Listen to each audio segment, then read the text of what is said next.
episode 349. Digital sign-off.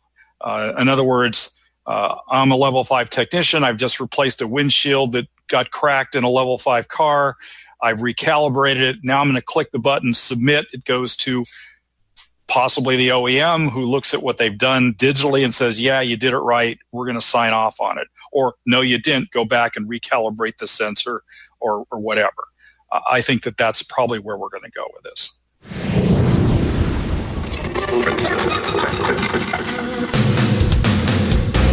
Welcome, aftermarketers, to Remarkable Results Radio.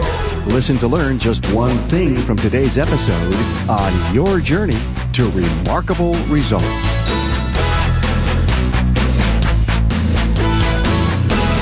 Hey, welcome to Remarkable Results Radio. Carm Capriato here with episode 349. No argument, we're in the smartphone era. Much of the things we do at work, home, or even at the office can be done and accessed with our mobile device, up to and including listening to this podcast.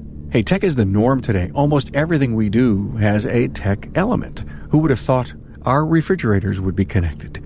It is the same or even accelerated in our high-tech automotive industry today. More and more vehicle platforms are improving autonomy technology. Tracy Martin and I have an enlightening interview for you with the concerns of hacking and cybersecurity threats that threaten not only our home computers and mobile devices, but who knows, possibly our vehicles. If you're a tech student or business owner who is consuming content about the connected car, this is the perfect interview for you. In fact, there are over 400 collective episodes between Remarkable Results Radio and the Town Hall Academy that help you quench your thirst for all things aftermarket. The episode is made possible through the sponsorship of Federal Mogul Motor Parts and Garage Gurus. When you need to search for parts, get the latest technical updates, or sign up for the Garage Rewards and Tech Loyalty Program to earn swag, go to fmmotorparts.com. The network of listeners builds in the aftermarket's learning superhighway, and I'm honored to make so many connections like new Facebook friends Donald Schnitzler, David Shedden, Jim Hauser, Robert Donlevy, and Justin Brubaker. My new Instagram followers, John Istock and Colonia Auto Repair. And my latest LinkedIn connections, thanks to Calvin Finney, Chris Hammond, and Bill Heckathorn. Get connected, remarkableresults.biz/social. I am very happy and honored that you are listening to these long-form interviews and discussions. We know the power of the spoken word can inspire ideas, breakthroughs, and innovation. By being here, you're showing your commitment to being a forever student. Keep learning and keep delving into our content, and you might discover your next innovative breakthrough. Hey, so much is written today about the connected car. This interview with Tracy Martin is going to help put some of the puzzle pieces together as we talk about our vehicle being our smartphone on wheels. And also, we talk cybersecurity concerns and the evolution of technical training needed to fix the vehicles of the not-too-distant future. Tracy has been involved in the automotive aftermarket for over 40 years. He's the author of 6 Motorbooks Workshop Series and writes articles and product reviews for auto and defense magazines. Find the key talking points, Tracy's bio, and links to his previous episodes at remarkableresults.biz/E349. And as Tracy says, the TSA mantra goes, terrorists only have to get it right once. We have to get it right all the time. We must prepare and defend any threat that attacks the softwares and functionalities of our vehicle today, right here on episode 349. Hey, a warm welcome to Tracy Martin, author, writer, and ASE Master Technician. Hey, Tracy. How's it going? It's going great, man. Love to read your articles in Motor Age. Yeah, it was fun writing those. I oftentimes, when I'm writing an article, in doing the research, I found out way more stuff about what I'm writing about than I knew initially. So it's always not only challenging, but it's just a fun project to write things for Motor Age and other magazines. I know, I get it, and I do some blogging and writing for blogs, and so I understand exactly what you mean. Good for you. We're going to talk a little about technology today and how you actually see the future with automobiles. And I guess I had this very interesting question. How close are we that the automobile is going to morph and be a smartphone on wheels?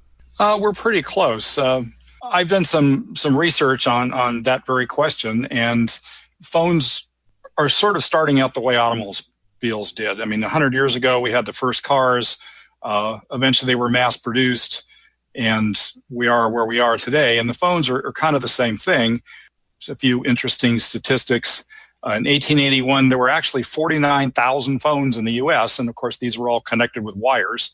And in 1980, we had 175 million, and the first mobile phone that had widespread use was an Ericsson R380.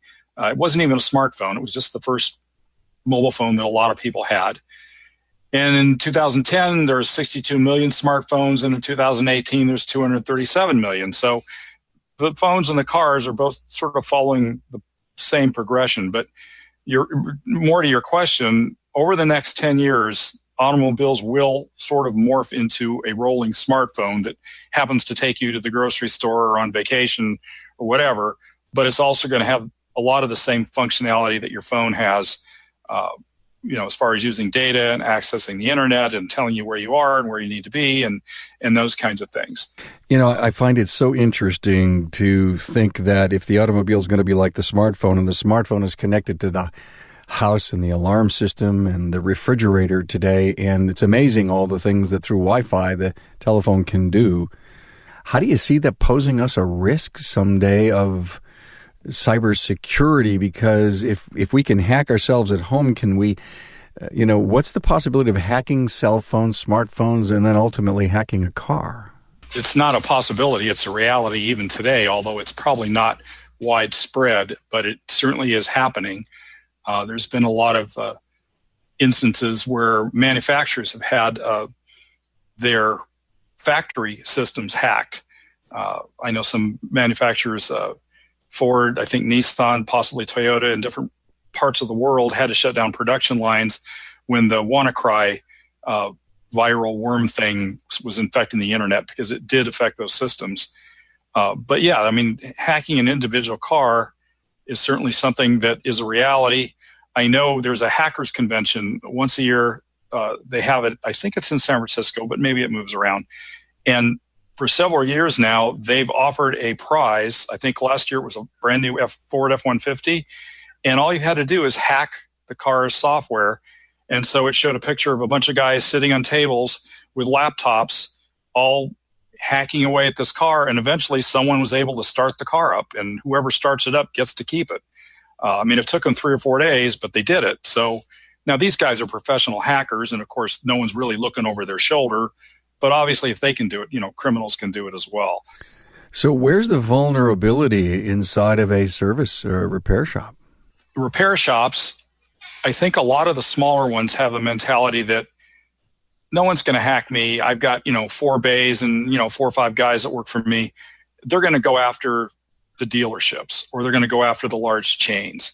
But that's not necessarily true, because if somebody wants to get a hold of your car and all the information that's going into and out of it, they're going to find the weakest link. And if the weakest link is the neighborhood service center, and somebody can just go sit in their waiting room with a laptop and get into the car that's being worked on, that's what they're going to do. Or they could even sit across the street. Maybe they don't even need to be in the waiting room. Why is it a prize to be able to hack a car? Could it be ultimately used for terrorist reasons? I think that's probably a little extreme. I think the greater reason will be pure and simple greed, making money. No different than when people get that, if you'd like to use your computer again, send me money through Bitcoin. Yeah, the ransomware kind of thing. Got it. But as cars consume and create and or use as a conduit for information, imagine you're on your way to Starbucks, you pull open your phone, you use the app to pay for, a coffee, and all your credit card information through the app goes through your car over to Starbucks. Well, now your car's got that information as well. So that's probably a much more a greater incentive than for terrorists is for someone who just wants to get credit card numbers. If they can get it by hacking a car, why not? They hack everything else. And look at all the major department stores and banks that have been hacked in the past. Supposedly they have IT departments with people that are paid to prevent this from happening, but they can't do it. So, a guy with a 4-bay shop, he's going to have even less protection. I think the small businesses like that are going to have to start hiring cybersecurity professionals to help harden their networks and maybe even separate the networks. Like the Wi-Fi in the waiting room is not the same one that the technicians use. It's not the same ones that scan tools connect to. They're going to have to be careful about who they let have access to the cars they're working on. I'm talking with Jonathan Cichelli, a technical product specialist with Federal Mogul Motor Parts. Now, you're visiting shops every day, so when you put product in the hands of the technicians and service advisors, what are they saying? Going back to Federal Mogul's long-term presence in the industry, they already know the product, and some of them we don't have to say much about. It's the newer product, the latest innovations that we come out with that just blow people away. So, Jonathan, you take that brand new OEX pad and you put it into the hands of a technician. What happens? They look at it and are kind of speechless for a couple seconds, and they just can't deny that it's an awesome-looking product, and they can't deny that it's going to work fantastic on their vehicles. Now, another phenomenal product line that is just one of the most iconic brands in the entire industry is Moog. Now, there's a lot going on with Moog. The newest thing with Moog is going to be, I think, the most important thing to the shops is a newer design ball joint that we created, and that was off of technicians' responses to a boot design. That's that compression-loaded ball joint with the pre-installed integral dust boot? Absolutely. And as soon as I pull that out of a box and show a technician or a shop owner, they just were like, this is amazing. So, Jonathan, would you say that you're a champion for Federal Mogul Motor Parts and all the premium products? Absolutely. And a champion for all the training? I'm very big on training. I've always been in training since I've been in the professional field. So just to come back and support on the other end has just been an awesome experience. Federal Mogul Motor Parts' Garage Gurus is your go-to source for the vehicle training, technology, and answers you need to keep your next job on track. On site, online, or on demand, the Gurus are here to help keep your business and your career on the road to success. Visit fmgarageguru.com. Will there ever be a vulnerability with using scan tools and, the way we connect to the internet to get updates? Is that going to be a weak link possibly? I think it will.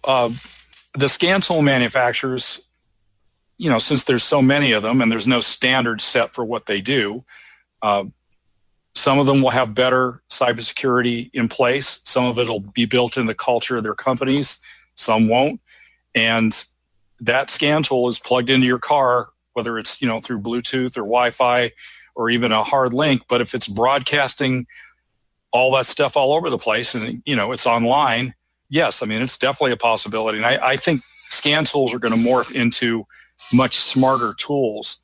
I think eventually a scan tool won't be a standalone piece of hardware. It'll be like, you can buy these today. You can buy an app for your phone and plug a dongle into the data link connector in your car and use it as a scan tool. But when you think about it, your smartphone isn't a scan tool. It's just downloading an app, consuming information from the car. A lot of the professional ones, I think, are going to go that route too. Some of them have already done that to some extent.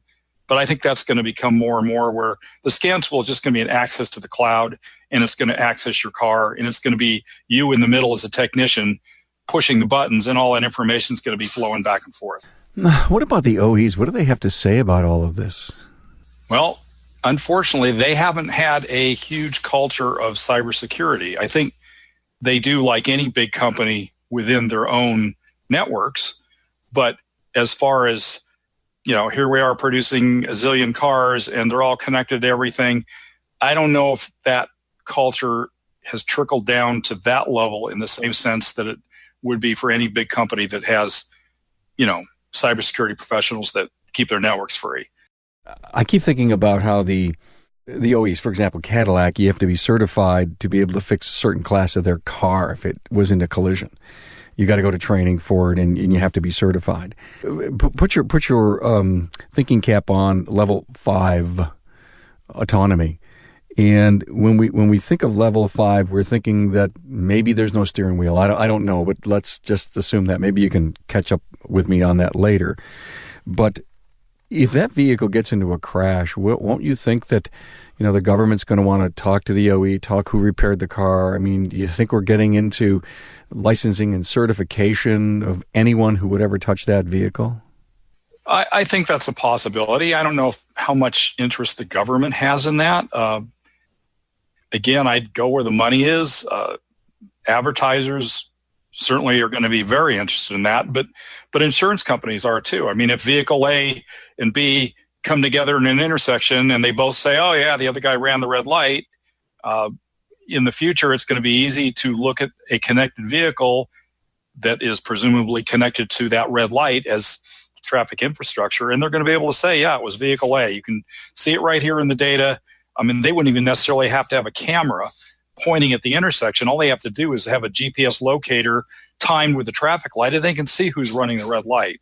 I mean, that technology is not that far away. I mean, it's doable now. But what about a death in a case of a level 5 car? Well, I think they'll be able to determine not only what went wrong, but basically who was negligent. Car companies A's software screwed up, and company B, that person died because they went into an intersection, or they turned when they weren't supposed to, or whatever. But I think it's going to be used like that. But the software may have been an update by a technician in a shop to certain software. Was it done right? Was a component installed that did or didn't have an update to it? I'm really getting deep into if level 5 autonomy is going to have to require, I have air quotes up here, a level 5 technician to be able to be sure it gets done right. Yeah, no, I agree. I think technicians are going to evolve just like the cars. And I mean, currently, and when you talk about the levels, these are SAE developed levels 0 through 5, 5 being a completely autonomous car. Right now, we're at about a level 3 where we have some autonomy, but the human driver has to interact with it. But yeah, I would think that logically, technicians that service a level 5 car, because of the sophistication of what it can do and its connection to the cloud, the OEM, traffic infrastructure, that they will have to have some certification and probably some kind of digital sign-off. In other words, I'm a level 5 technician. I've just replaced a windshield that got cracked in a level 5 car. I've recalibrated it. Now I'm going to click the button, submit. It goes to possibly the OEM, who looks at what they've done digitally and says, yeah, you did it right. We're going to sign off on it. Or no, you didn't. Go back and recalibrate the sensor or whatever. I think that's probably where we're going to go with this. So interesting. I mean, we're right in the midst of all this incredible change. Talk to me a little bit about the V2V stuff. The V2V is vehicle to vehicle, and then there's V2I. That's to the infrastructure, or actually the grid. On your research, what are you hearing that all of these build-out systems? Where are we with that? I mean, currently we have some vehicle-to-vehicle connection, not a lot. Right now, the smart cars that we have that are semi-autonomous, they tend to be high-end cars. They have a lot of sensory capabilities. They use LiDAR, which is light detection and ranging, as a radar system, cameras, proximity sensors, and all those things are built into the car. They have to be calibrated. They have to be serviced. They're all connected to the car's central computer. But in the future, when all these vehicles are connected not only to each other, but also to the infrastructure, you won't need to have those sensors, because the cars will be self-aware through the fact that they're all connected to the cloud. They'll know where they are. They'll know what's behind them, in front of them, on the side of them. And I think because of that, the price for a fully connected vehicle is going to come way down. You won't need to have a high-end car with all this fancy sensors in it. You'll just have a car that has a connection basically to every other vehicle through the cloud, and it's going to know where it is. And it will know where it is in relationship to everything else. In the cloud, you say that they're not going to communicate with each other? They're going to go up to a cloud first? I'm not enough of an IT guy to know that. I mean, it could work both ways, I think. But I think the information of them talking to each other will be uploaded, and other vehicles will know on a software level, hey, these two guys, these two cars are communicating. Maybe one's coming up on the other one too fast. We need to let the other ones around it know that, hey, there's a problem up ahead. Slow down, disengage the cruise control, whatever. Well, there's a new technology called DSRC, Dedicated Short Range Communication, kind of like Wi-Fi.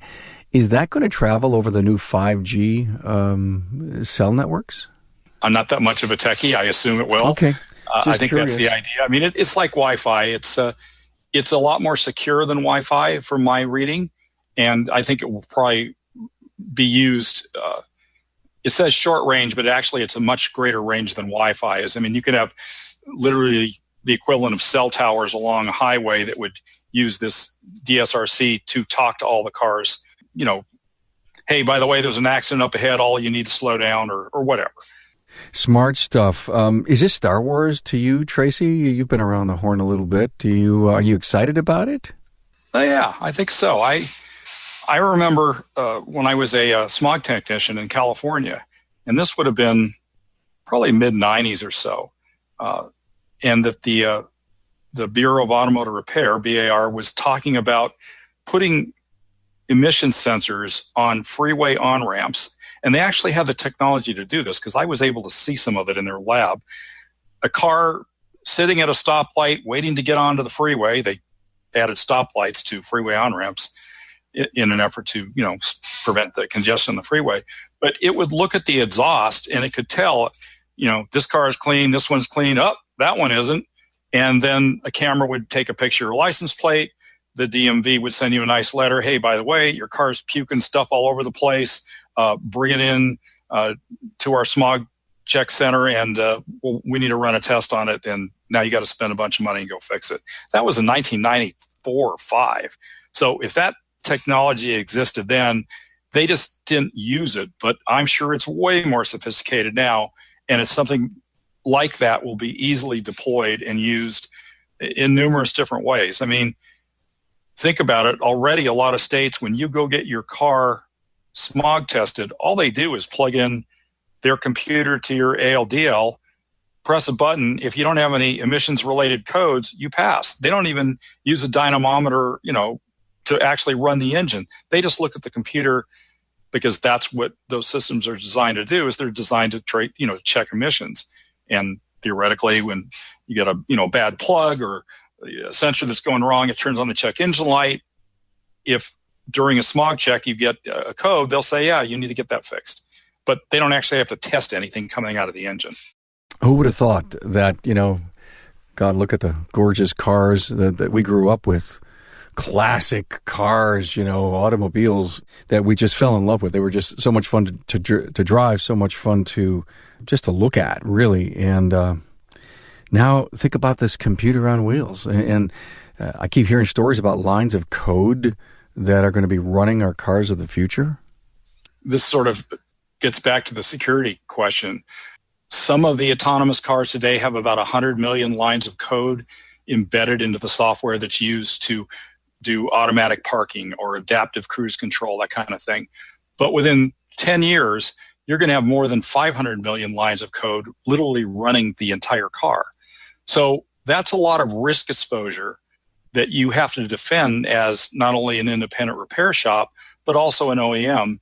And let's face it, our industry doesn't have a history or a culture of cybersecurity, not because we don't care, we're negligent, we just never have had to in the past.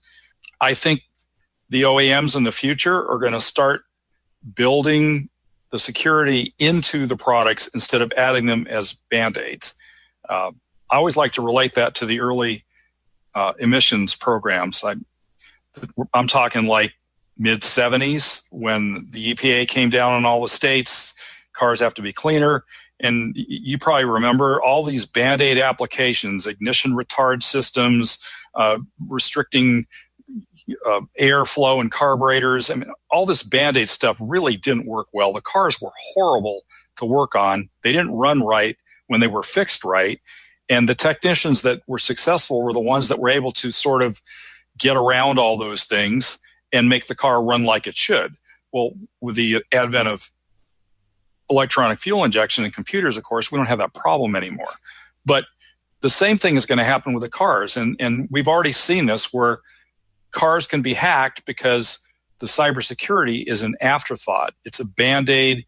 Oh, we built this car. Oh, gee, there's a newspaper story where somebody got their car stolen. The windows got rolled down. It got started up by cyber thieves.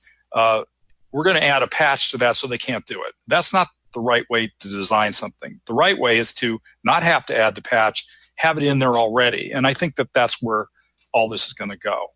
Tracy, let's talk about scan tools, the evolution of them and the research that you've done.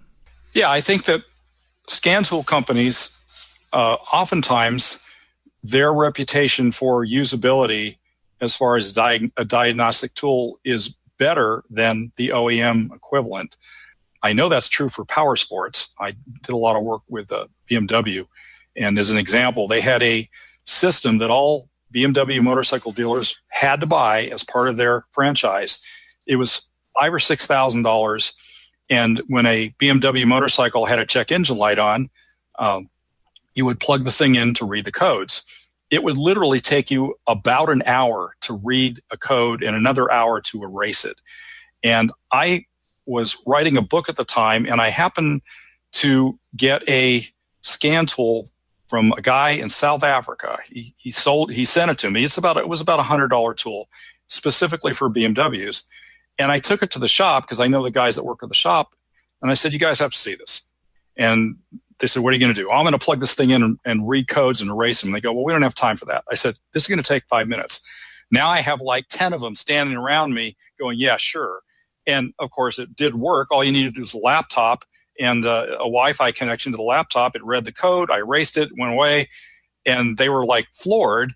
And they bought the dealer version of it, which is about $600.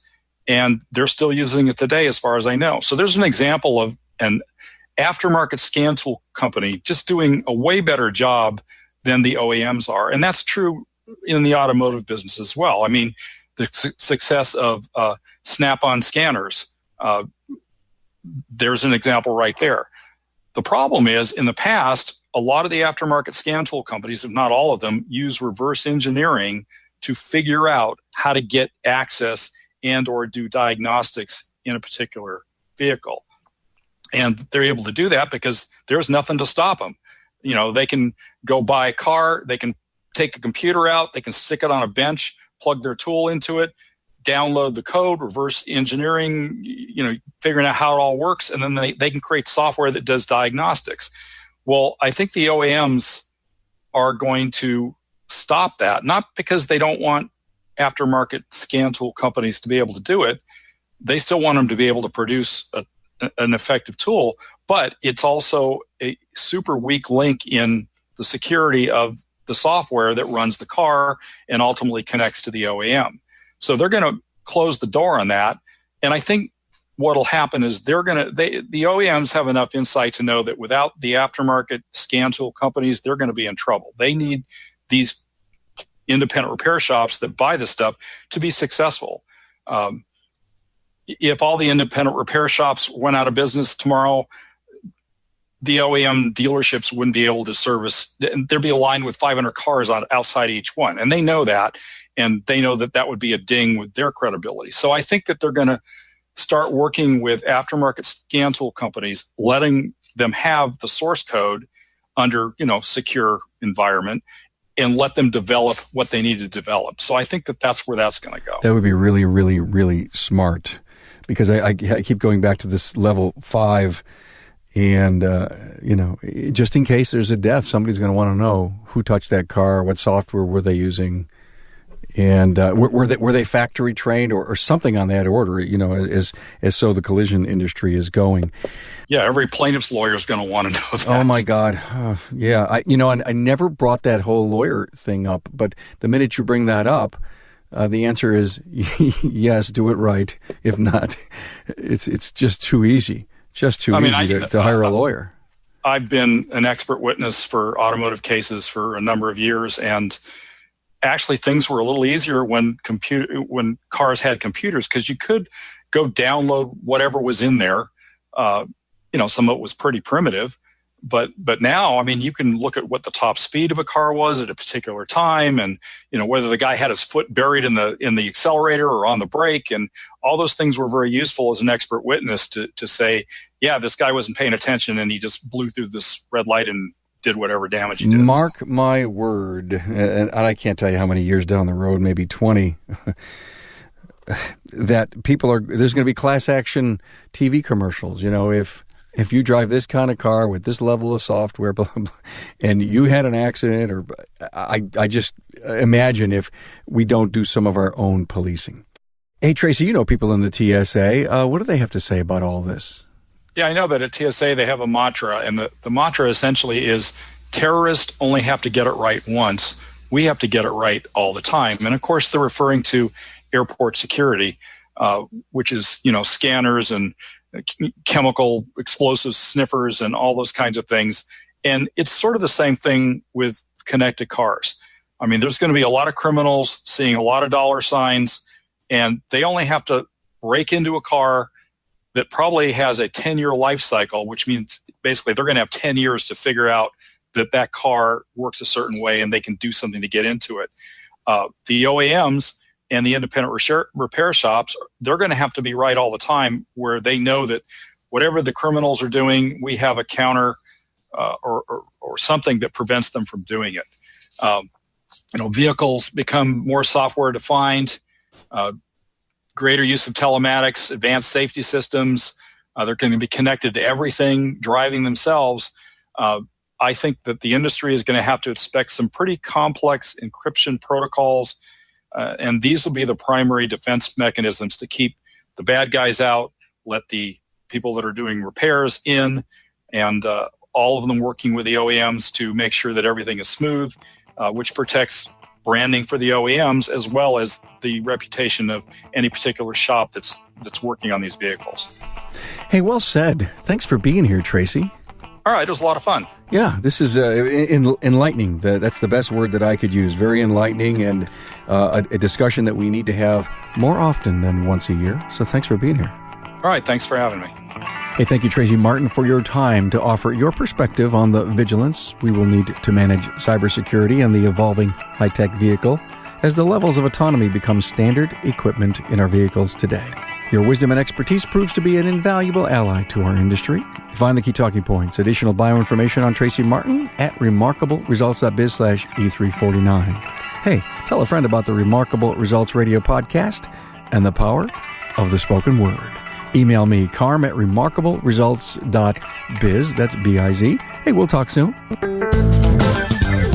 Thanks for being on board to listen and learn from the premier automotive aftermarket podcast. Until next time.